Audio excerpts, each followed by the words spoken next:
Bismillahirrahmanirrahim. Assalamualaikum warahmatullahi wabarakatuh. Pemirsa Layak TV, Ayahanda dan Bunda, Alhamdulillah kita masih diberi kesempatan oleh Allah untuk berbagi informasi, terutama terkait dengan Peraturan Presiden nomor 75 tahun 2020 tentang pelaksanaan hak anak, korban, dan anak saksi. Peraturan Presiden ini dibuat untuk melaksanakan ketentuan pasal 90 ayat 2 Undang-Undang nomor 11 tahun 2012 tentang sistem peradilan pidana anak. Untuk itu, perlu menetapkan peraturan Presiden tentang pelaksanaan hak anak korban dan anak saksi. Apa saja yang diatur dalam peraturan Presiden ini? Ada beberapa ketentuan penting. Ketentuan yang paling utama itu ada di pasal 2, yaitu anak dan korban dan anak saksi berhak atas semua perlindungan dan hak yang diatur dalam ketentuan peraturan perundang-undangan. Selain hak yang diatur dalam ketentuan peraturan perundangan, anak korban dan anak saksi berhak atas, pertama, upaya rehabilitasi medis dan rehabilitasi sosial, baik di dalam lembaga maupun di luar lembaga. Lalu yang kedua, jaminan keselamatan baik fisik, mental, maupun sosial. Dan ketiga adalah kemudahan dalam mendapatkan informasi mengenai perkembangan perkara. Nah, kita coba lihat terkait dengan rehabilitasi medis dan rehabilitasi sosial. Di dalam peraturan Presiden ini, Ayahanda dan Bunda dapat menemukan bahwa rehabilitasi medis terhadap anak korban dan anak saksi diberikan berdasarkan permintaan pertama oleh orang tua atau wali atau keluarganya dan atau permintaan penyidik, pekerja sosial, atau tenaga kesejahteraan sosial. Kemudian berdasarkan permintaan tersebut, anak korban dan anak saksi dapat dirujuk ke fasilitas pelayanan kesehatan. Permintaan dari penyidik, pekerja sosial, atau tenaga kesejahteraan sosial didasarkan pada hasil laporan sosial dari pekerja sosial atau tenaga kesejahteraan sosial. Menjadi pentingnya.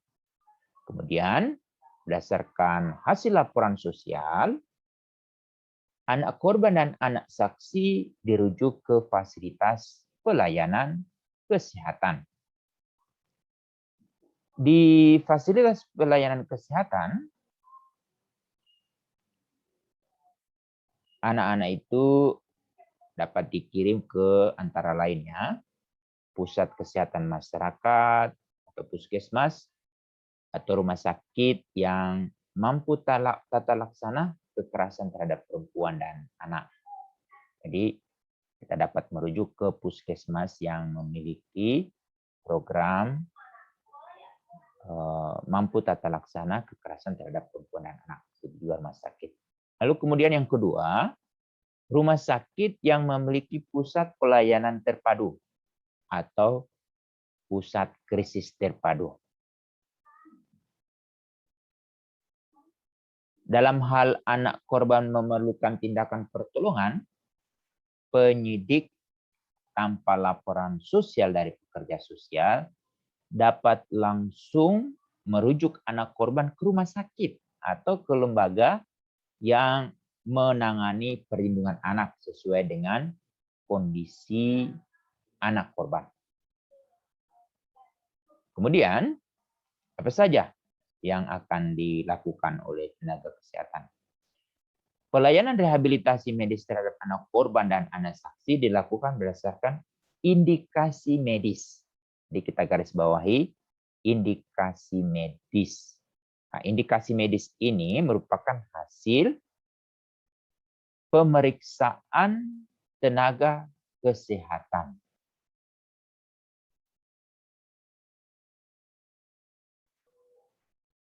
Pelayanan rehabilitasi medis terhadap anak korban dan anak saksi itu dilakukan sesuai dengan standar pelayanan berdasarkan ketentuan peraturan perundang-undangan. Nah, setelah mendapatkan pelayanan rehabilitasi medis di Vaskes, anak korban dan anak saksi dapat diberikan penanganan lanjutan di luar Vaskes dalam bentuk rehabilitasi bersumber dari daya masyarakat sesuai dengan peraturan yang ada. Kemudian yang kedua ini, rehabilitasi sosial. Rehabilitasi sosial terhadap anak korban dan anak saksi diberikan berdasarkan pertama, permintaan orang tua atau wali keluarganya, atau laporan penyidik, masyarakat, atau tenaga kesehatan. Berdasarkan permintaan atau laporan tersebut, pekerja sosial melakukan asesmen terhadap anak korban dan anak saksi. Hasil asesmen sebagaimana dimaksud pada ketentuan yang barusan kami sebutkan itu dilakukan untuk menentukan kelayakan pemberian rehabilitasi sosial terhadap anak korban dan anak saksi. Kemudian rehabilitasi sosial anak korban dan anak saksi dilakukan oleh pekerja sosial dibantu oleh tenaga kesejahteraan sosial. Nah, rehabilitasi ini dapat dilakukan baik di dalam atau di luar lembaga melalui tahapan. Pertama, otomatis ada pendekatan awal, kemudian pengungkapan dan pemahaman masalah, kemudian penyusunan rencana pemecahan masalah, lalu pemecahan masalah itu sendiri, lalu resosialisasi, terminasi, dan bimbingan lanjut. Rehabilitasi sosial di dalam lembaga dilaksanakan pada balai rehabilitasi sosial bagi anak yang memerlukan perlindungan khusus milik pemerintah pusat atau panti milik pemerintah daerah. Sedangkan rehabilitasi sosial di luar lembaga dilaksanakan pada lembaga kesejahteraan sosial anak milik swasta atau masyarakat. Bagaimana dengan balai rehabilitasi sosial bagi anak yang memerlukan perlindungan khusus milik pemerintah pusat atau pemerintah daerah dan lembaga kesejahteraan sosial anak milik swasta atau masyarakat? Dapat melaksanakan rehabilitasi sosial harus ditetapkan sebagai rumah perlindungan sosial oleh menteri yang menyelenggarakan urusan pemerintahan di bidang sosial alias Kementerian Sosial.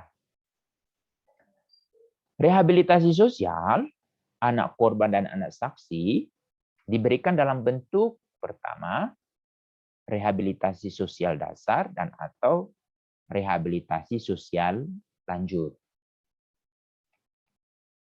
Bentuk rehabilitasi sosial diberikan sesuai dengan ketentuan peraturan perundangan yang ada. Di sana sudah ada norma standar prosedur kriteria NSPK. Kalau juga sudah memiliki SOP. Jadi penting. Kemudian, apa lagi yang akan diperoleh oleh anak korban dan anak saksi? Yaitu adanya jaminan keselamatan.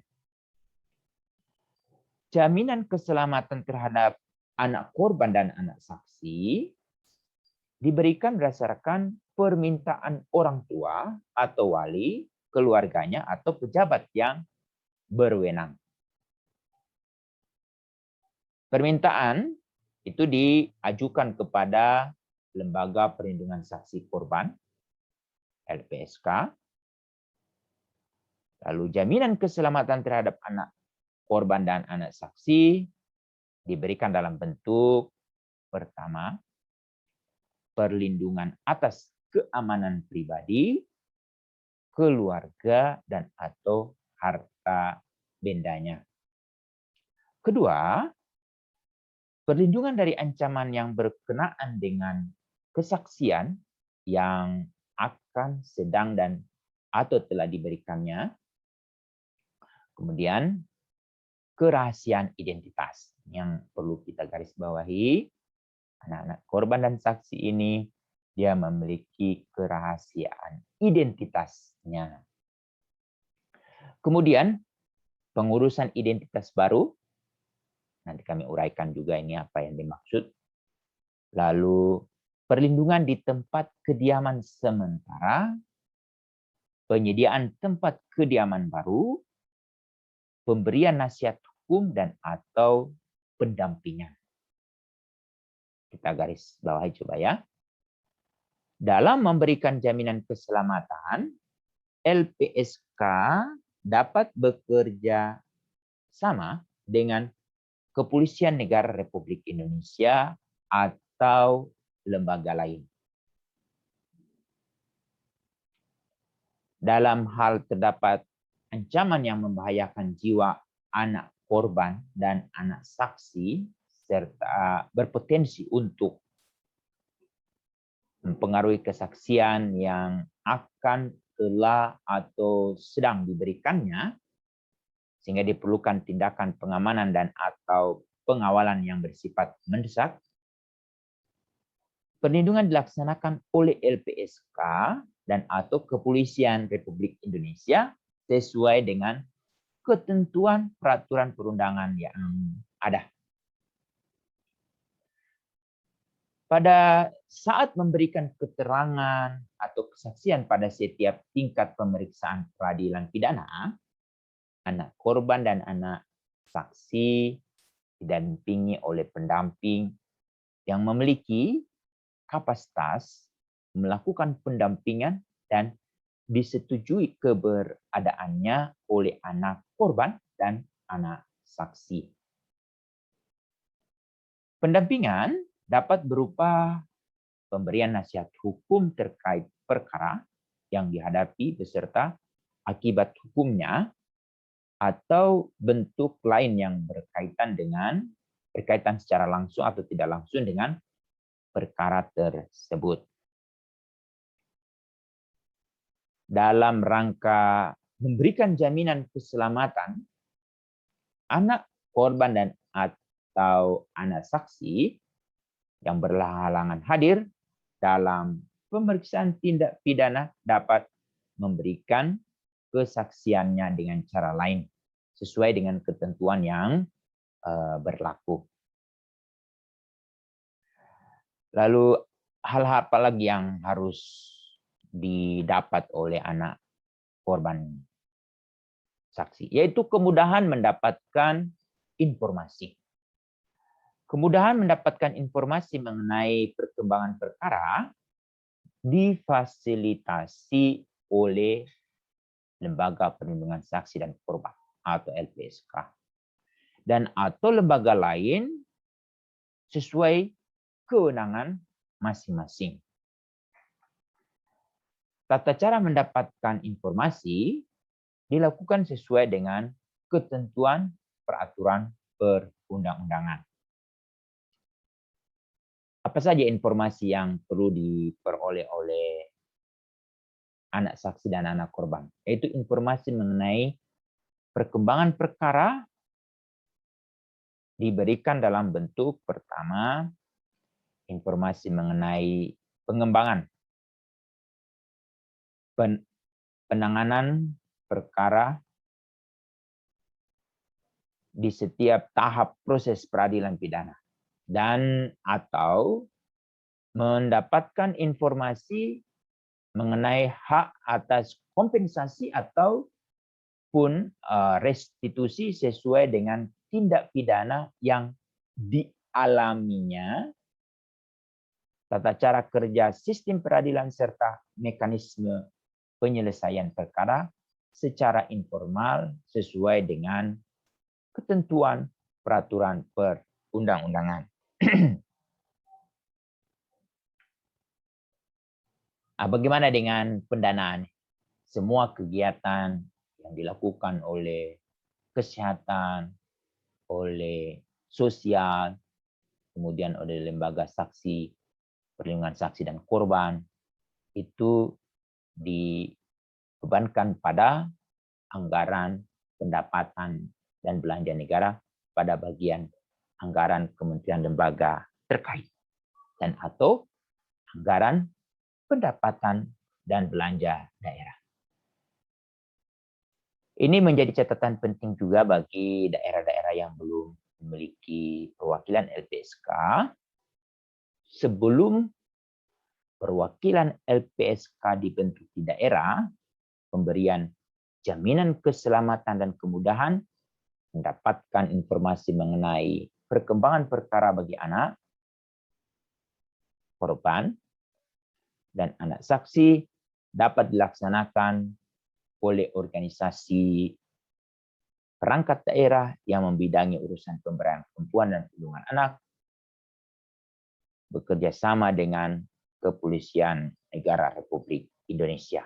Demikian, sampai di sini penjelasan kami. Kami berharap semoga Bapak Ibu dapat menggunakan informasi ini sebagai informasi yang perlu kita sebar bersama-sama agar anak-anak yang menjadi korban atau saksi tindak pidana, mereka terpenuhi hak-haknya. Demikian, Assalamualaikum warahmatullahi wabarakatuh.